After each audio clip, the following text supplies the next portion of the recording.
저는 이제 경기도 오산에서 개원하고 있는 그 정윤섭이라는 사람입니다. 우선 여러분이 이렇게 고창 생명의 문화교실 제 1회 제 강연에 저를 갖다가 연주로 초청해 주셔가지고 너무너무 주최 측에 감사드리고 또 고창 군민 여러분들한테도 진짜 감사드립니다. 예, 제가 고창 처음 왔습니다. 네, 태어나서.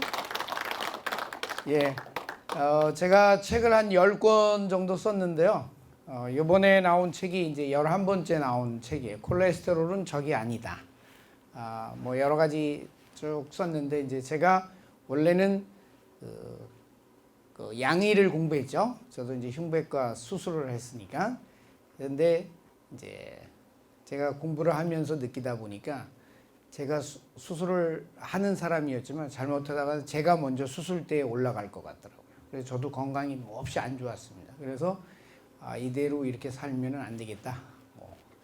아까 소개해 주셨을 때 제가 뭐 예를 들어서 뭐 너무 과찬을 많이 해주셨는데 그보다도 내 자신이 살기 위해서 내가 살 수 있는 방법이 뭔가 그 방법을 찾다 수술 안 받고 약 안 먹고 살 수 있는 길이 무엇인가 이런 걸 찾다 보니까 이제 이와 같은 양생의학을 제가 하게 됐습니다. 그래서 오늘 제가 그걸 말씀드리겠습니다. 그래서 자, 제목을 이렇게 걸어 놓으셨더라고요. 저는 뭐 여러 가지 주제로 강의를 갖다가 책을 10권을 썼다 보니까 여러 가지 주제로 강의를 할 수 있는데 오늘 주제는 이겁니다. 그래서 잘 들리시죠? 네. 자, 그러면 이제 오늘 주제가 100세 시대 치매, 중풍, 심장병 주로 전부 다 혈관 질환과 관계되는 그런 병이거든요. 그래서 이거를 어떻게 우리가 예방하느냐 이게 중요하기 때문에 우선 요걸 말씀드리는데 먼저 건강관리법, 양생의학이 뭔가 이런 걸 먼저 전반부에 소개하고 그리고 요 혈관 질환을 어떻게 우리가 예방하는지 제가 보여드리려고 합니다. 자, 오기 전에 자료를 조사했어요. 100세라고 그래가지고 쭉 조사를 해보다 보니까 우리나라 평균 나이가 82.7세. 꽤 높아졌죠. 물론 여자분이 남자분보다 한 5세 이상 더, 5년 이상 더 많이 사는 걸로 돼 있습니다. 굉장히 많이 지금 평균 연령이 증가됐는데 그 100세 이상 인구가 사는 걸 쭉 조사를 해봤더니 제주도가 제일 많고요. 그 다음에 전라도, 전라북도. 여기도 전라북도죠. 이쪽이 아주 장수 벨트더라고요. 그리고 도시에 사는 사람들은 그렇게 100세 이상 장수하는 사람들이 별로 없는 것 같아요. 그러니까 여러분들은 아주 지금 장수 벨트에 살고 계신 겁니다. 그죠? 우리나라 전체 100세 이상의 인구가 거의 4,000명가량 되죠. 근데 일본은 7만 명이에요. 그러니까 아직도 우리가 일본 따라가려면 아주 멀었습니다.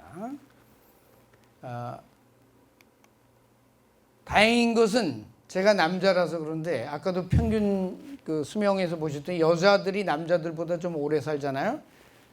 그런데 이제 남자들도 100세 이상 남자들이 많아지고 있어요. 얼마나 이게 고무적입니까? 그죠? 그러니까 남자들도 열심히 노력하면 100세 이상까지 살 수 있다. 이런 내용을 갖다가 지금 보여드리고 있는 겁니다. 그럼 우리가 여기서 이걸 알 수 있는 건 뭐냐면 왜 그러면 도시 지역보다도 이런 그 농어촌 지역에서 더 100세 이상으로 오래 사느냐? 제가 생각하기에는 가장 중요한 것은 그만큼 스트레스가 적기 때문이 아닐까. 예? 막 긴장되고 저거 한 삶을 살지 않기 때문에 그런 것이 아닌가. 저는 이렇게 생각해요. 그래서 안빈낙도하고 그 다음에 편안하게 긴장하지 않고 갈등 관계를 갖다 가지지 않고 스트레스 없이 사는 것이 장수에 있어서의 가장 좋은 지름길이다. 꼭 여러분 기억해 두시기 바랍니다. 그리고 또 한 가지 중요한 점은 뭐냐면 장수하는 데 있어서 건강하게 오래 사는 데 있어서 첨단 의료 기술이 별로 필요하지 않다는 거예요. 무슨 말인지 아시죠? 첨단 의료 기술이 필요했으면 도시 사람들이 더 오래 살아야 될 거 아니에요. 그런데 그렇지 않다는 거. 그러니까 기본으로 돌아가서 잘 먹고 잘 쉬고 그다음에 긴장을 너무 많이 하지 않고 안빈낙도하는 생활을 하는 게 장수하는 지름길이다. 그러니까 너무 욕심 부리지 말고 살아야 된다는 걸 그대로 보여주고 있는 겁니다. 아시겠죠? 그리고 제가 이제 추구하는 게 뭐냐면 만약 그래서 한번 지금 실수를 해서 건강을 잃었어요. 건강을 잃었다고 손 치더라도 실망하지 말고 몸속을 대청소하시면 살아날 길이 보입니다. 무슨 말인지 아시죠? 그래서 그런 점을 꼭 기억하시라고 하면서 여러분 장수하기 위해서는 여러분 당연히 건강해야 되겠죠? 그죠?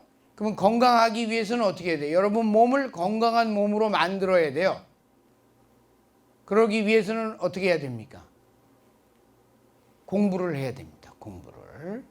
여러분 성장할 동안에는 다 건강했기 때문에 건강을 공부할 필요가 없어요. 그래서 학교 교육에서는 그냥 언어나 가르쳐주고 그 먹고 사는 방법에 대한 것만 가르쳐주죠. 그렇지만 여러분들이 다 졸업하고 사회생활하고 좀 살만하니까 건강이 약화되죠. 그렇기 때문에 그때부터는 뭐냐면 건강을 배워야 되는데 건강을 가르쳐주는 데가 없어요. 무슨 말인지 아시죠? 그래서 제가 이런 점이 굉장히 중요하다고 생각했습니다. 그래서 건강을 배우려면 건강이 내 몸을 경영하는 경영학이다라고 생각하고 배우시면 돼요. 아시겠죠? 그러면 경영을 잘하는 사람도 있을 거고 경영을 못하는 사람도 있을 거 아니에요?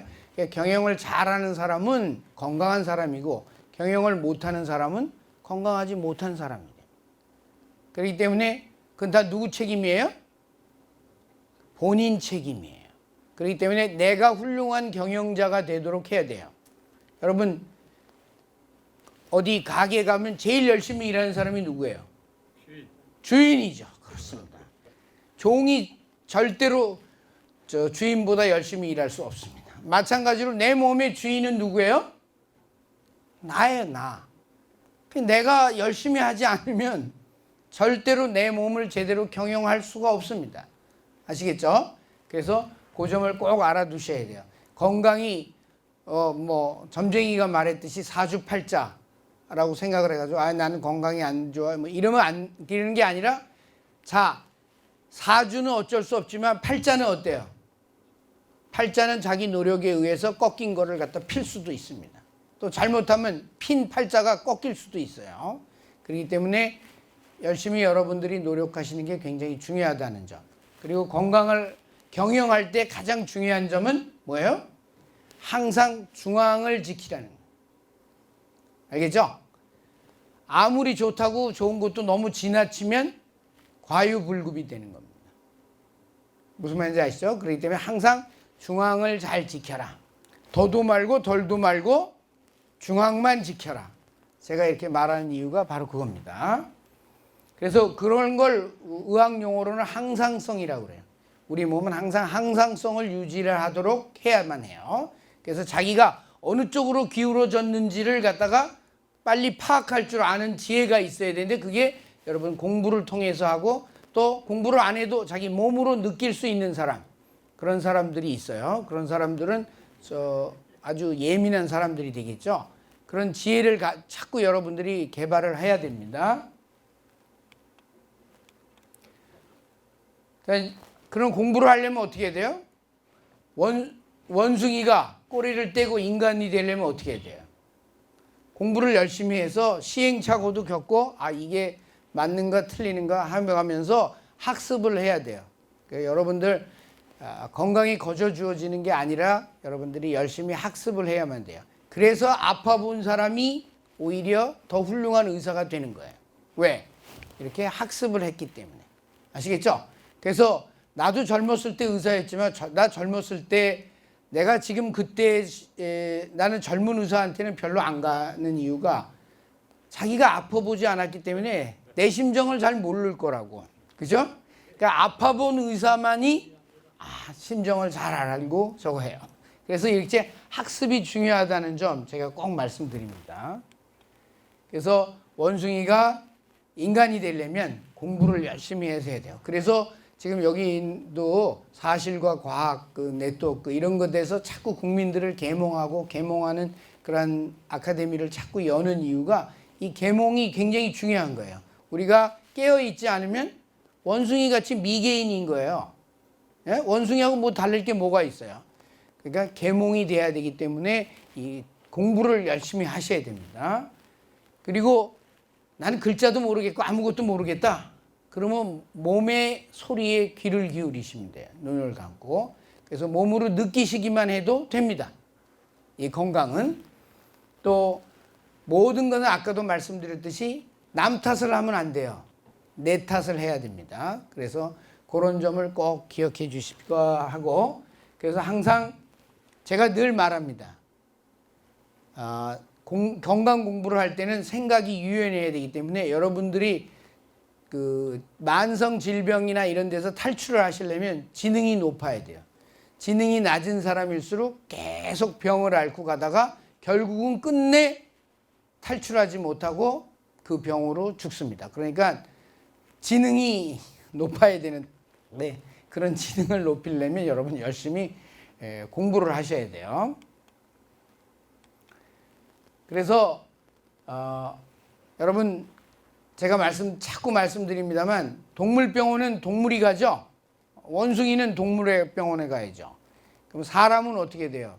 사람이 다 하는 병원으로 가야 되는데 지금 의료가 너무 기술적으로 흐르다 보니까 동물병원의 특징이 뭐예요? 약하고 수술만 해. 얘기를 안 해 아무도. 동물병원에 가면. 그래서 만약에 여러분이 병원에 갔는데 여러분하고 아무 얘기도 안 하고 약하고 수술만 하는 선생님이 있다. 그 병원은 무슨 병원이에요? 그 병원은 동물병원인 거예요. 여러분을 동물로 취급하기 때문에 말하기가 싫어, 귀찮아. 그냥 약하고 수술만 줘. 예? 무슨 말인지 아시죠? 예, 그러니까 그런 병원을 안 가시려면 여러분이 공부를 더 많이 하셔야 돼요. 제발. 자, 이게 뭐죠? 돼지죠? 예, 이쪽이 멧돼지, 저쪽이 집돼지. 유전자가 같을까요? 다를까요? 같을 것 같아요. 예? 예, 유전자 같아요. 그런데 왜 이렇게 달라졌을까요? 한쪽은 털이 빳빳하고 막 주둥이가 튀어나와 있고 저쪽은 보시다시피 예, 맞습니다. 환경이에요, 환경. 알겠죠? 이 멧돼지를 잡아다가 집에다 키워가지고 한 3, 4대 내려가면 저렇게 집돼지가 돼요. 또 집돼지를 풀어놓고 산에서 이렇게 키우면 또 한 7, 8세대 되면 저렇게 멧돼지가 됩니다. 그래서 중요한 거는 제가 말씀드리고자 하는 요점은 뭐가 중요하다? 환경. 네, 제가 태어난 몸뚱아리 그게 그 유전 그런 것보다도 환경이 더 중요한 거다 이거. 아시겠죠?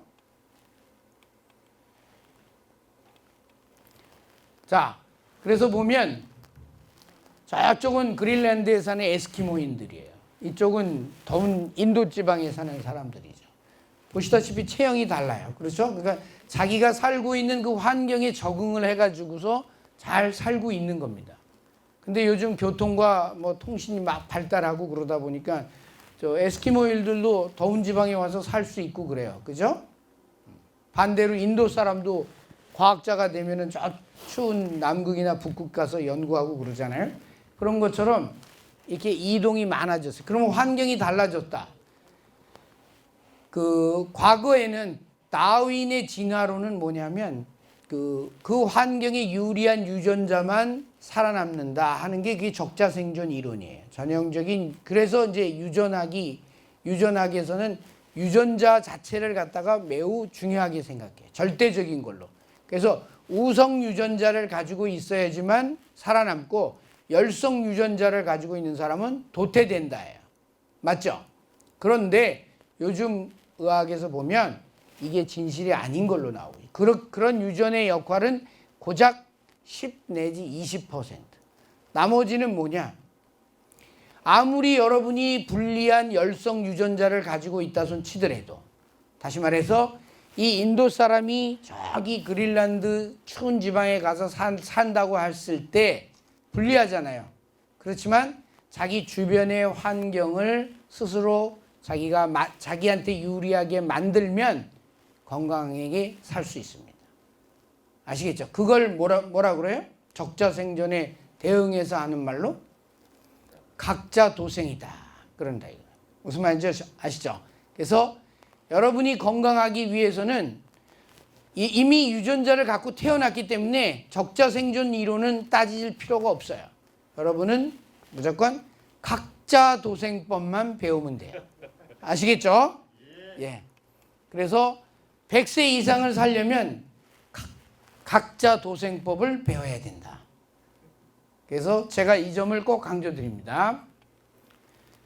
그래서 각자도생을 헬렌인데 의학에도 좌파 우파처럼 이념 대립이 있어요. 그게 바로 뭐냐면 위생주의와 양생주의입니다. 근데 위생주의는 뭐예요? 위생이 뭔지는 아시죠? 내 몸 바깥에 있는 환경을 다스려서 내 몸에 피해가 오지 않게 하는 게 그게 위생이에요. 그죠? 막을 위자니까. 근데 지금까지 의학이 전부 다 이 위생주의가 여당이야. 이게 아주 집권당이었어. 그냥 전부 위생주의만 지금 현재 아주 판을 치고 있어요. 그래서 여러분들 병원에 가서 모든 거 다 하는 게 뭐예요? 위생주의자 교육을 받은 의사들이 여러분들을 전부 치료하고 있는 겁니다. 그래서 이렇게 치료를 하다 보면 급성질환이나 응급질환을 치료할 때는 굉장히 유리해요. 그런데 만성질환을 가지고 내가 100세 이상 건강하게 살겠다든가 이럴 때 위생주의자들은 그거는 내 신경 안 써. 그건 네 책임이니까 난 몰라. 이런 식으로 나오고 있어요.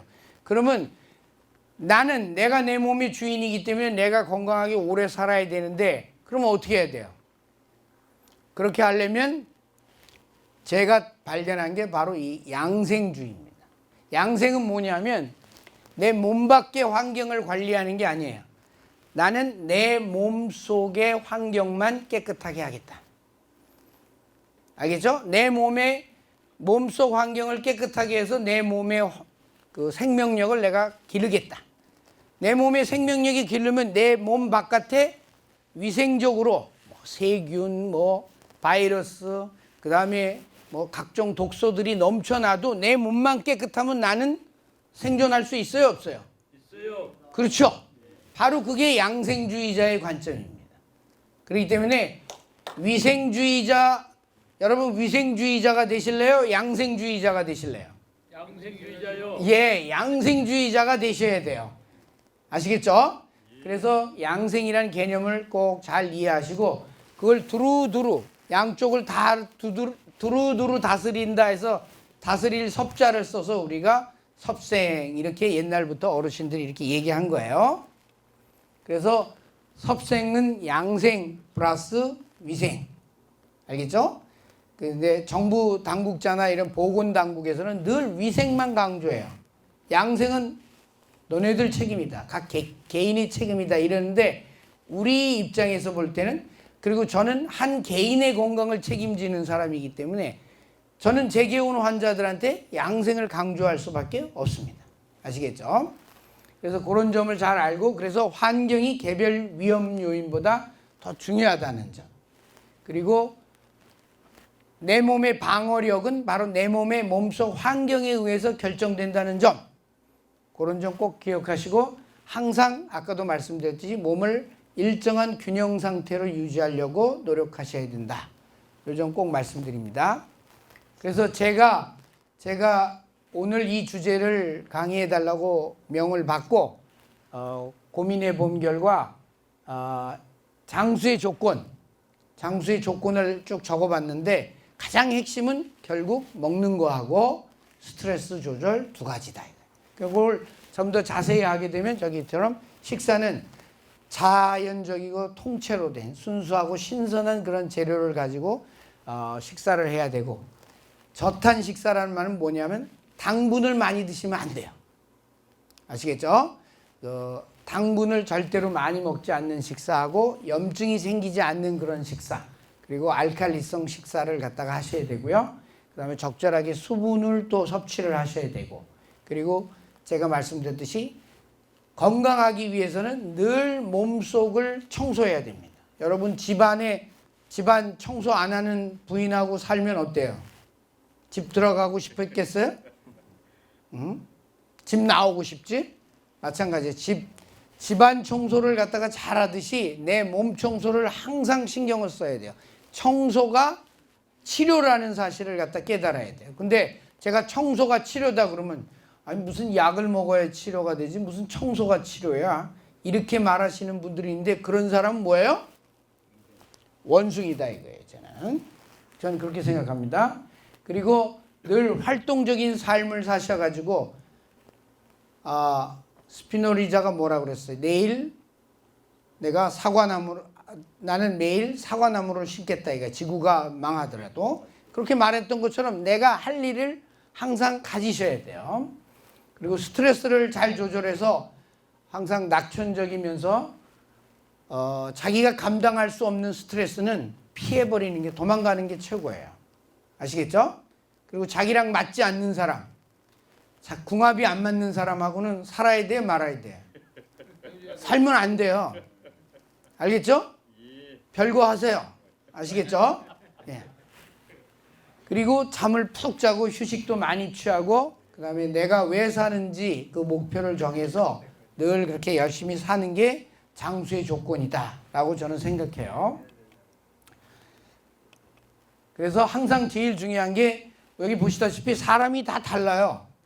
마르고 키가 큰 사람도 있고 작고 땅딸막한 사람도 있고 사람들이 다 다르기 때문에 각자 자기한테 맞는 음식을 먹어야 돼요. 남이 먹는다고 부러워가지고 그거 따라 먹다가는 뭐 어떻게 돼요? 내가 손해볼 수가 있다는 점 꼭 기억하셔야 됩니다. 그런데 많은 사람들이 어떻게 하고 있어요? 음식은 잘못된 걸 먹고 있으면서 그거를 바로잡으려고 약과 수술에 의존하고 있다는 거 이게 잘못된 거예요. 음식을 바로잡으면 절대로 약과 수술이 필요하지가 않게 된다는 게 그게 바로 제가 말한 양생주의자의 관점입니다. 여러분 꼭 그거 기억하셔야 돼요. 아시겠죠? 그래서 양생주의자가 되기 위해서는 가장 중요한 게 청소가 치료라는 사실을 머릿속에 받고 있어야 돼요. 꼭 기억하고 있어야 돼요. 아시겠죠? 예? 청소가 치료다. 가장 기본적인 우리 몸의 자연치유력이라고 옛날 의사들이 말해서 내 몸에는 자연치유력이 있습니다. 그 자연치유력이 뭐예요? 몸을 청소할 때 생겨나는 거예요. 여러분 수술을 좋아하시는데 수술이 청소예요? 아니에요? 수술이 청소가 아니에요. 여기 고름이 있고 암덩어리가 있는 거 딱 째고서 빼내는 게 그 청소예요. 수술이라고 뭐 대단한 걸로 알고 있고 내가 청소라고 그러면 청소가 무슨 치료가 돼 이렇게 생각하고 있으면 안 돼요. 수술도 청소예요. 그런데 어떻게 해요? 하도 꺼낼 게 많으니까 한꺼번에 모아놨다가 그냥 빼내는 거죠. 그러지 말고 미리미리 조금씩 청소하시면 수술 받을 필요 있어요? 없어요? 없습니다. 예, 없습니다. 아시겠죠? 예. 그러면 수술은 어떤 사람이 받아요? 게으른 사람들. 아유, 뭐 제가 더 이상 말 안 해도 잘 아시겠네요. 알겠습니다. 네. 그래서 그렇게 이제 중요한 게 이제 식사랑 그런 청소가 중요하다는 말 했고, 제가 말씀드리고 싶은 거는 바로 이겁니다. 스트레스. 이 스트레스가 오늘 말하고자 하는 그 주제하고도 제일 연관돼 있어요. 우리가 너무나 긴장과 갈등 속에서 살다 보면 자기 몸을 갖다가 이 스트레스가 몸을 망치게 만들어요. 요건 제가 나중에 조금 이따 다시 설명해 드릴게요. 그렇기 때문에 스트레스를 자기가 감당할 수 있을 정도만 받아야 된다. 아시겠죠? 너무 지나친 욕심 그리고 스트레스, 긴장 이런 걸로 몸을 망치지 말라 이런 뜻이에요. 돈 많이 벌고 싶죠? 근데 돈 많은 사람들 지금 얼마나 스트레스 받고 있는 줄 아세요? 그 돈 때문에? 그래서 자기가 능력이 되면 많이 그렇게 하세요. 근데 능력도 안 되면서 그렇게 자기가 감당할 수 없는 스트레스를 가지고 씨름하면 결국은 내 몸만 망가지고 내 몸 환경만 어지럽히게 되는 거다라는 거 꼭 기억하셔야 됩니다. 그래서 제가 건강한 사람이 되려면 어떻게 돼요? 이 정부에서 뭐라 그래요? 기회는 뭐 균등하고 과정은 공정하고 결과는 정의로워야 된다. 그래요, 안 그래요? 말은 맞아요. 저는 그 말이 틀렸다고 보는 거죠. 저는 그 말이 아주 틀렸습니다. 더군다나 저는 무슨 정치, 경제 이런 사회 하는 거라고는 잘 모르고 의사의 관점에서 봤을 때 제가 건강한 사람이 되려면 어떻게 해요? 기회는 널려 있어요. 여러분들이 건강해질 수 있는 기회는 늘 기회의 사다리가 여러분 주변에 항상 많이 있어요. 그걸 여러분이 자유롭게 선택하실 수 있어요. 그런데 문제는 뭐예요? 여러분이 안 하려고 그러는 거예요. 아시겠죠? 그리고 그 과정에는 여러분의 어떻게 능력과 노력이 집중이 돼야 돼요. 여러분이 노력하는 사람은 그만큼 많은 결과를 얻을 거고 그렇지 않으면 또 기대만 못한 그런 결과가 올 거예요. 그렇기 때문에 그 결과에 대해서도 끝까지 자기 스스로가 책임질 수 있는 그런 태도를 가져야 됩니다. 그렇기 때문에 여러분들 절대로 건강에 있어서는 남 탓을 할 수 없어요. 내 마누라가 뭐 날 괴롭혀서 누가 날 괴롭혀서 이러면서 술 한잔 먹고 먹고 이거 다 무슨 뭐예요? 남 탓하는 거예요. 오늘 스트레스가 많아서 어쩌고 이럴 게 하나도 통하지 않는 게 바로 건강입니다. 아시겠죠? 그래서 지금까지 그 건강에 대한 제가 여러분들한테 평소 제가 가지고 있던 점 말씀드리고 여기까지 우선 하고 그 다음에 이제 제가 오늘 주제로 넘어가겠습니다.